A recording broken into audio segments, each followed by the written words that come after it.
Hello guys and welcome back to our YouTube channel. Today we're going to be learning how you can disallow random people on Telegram to add you to channels. But before that, remember to support our channel by hitting the like button, subscribing and turning on your notification bell to get notified every time we post. Now let's get started. First, open the Telegram X app on your phone. Then on the top left corner you can see a 3-bar menu. Tap on it. Then tap on settings option.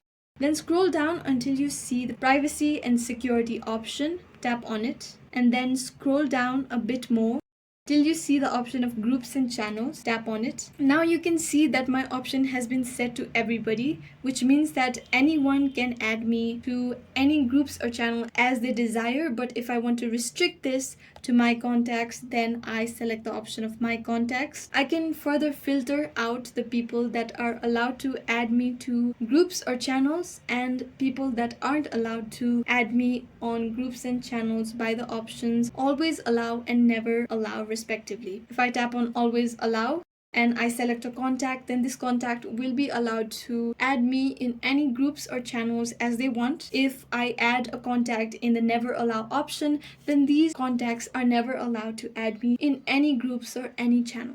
And that's it guys. I hope this helps and now you know how to block unwanted Telegram users to add you into channels or groups. If you have any questions, let us know in the comments down below and thanks for watching.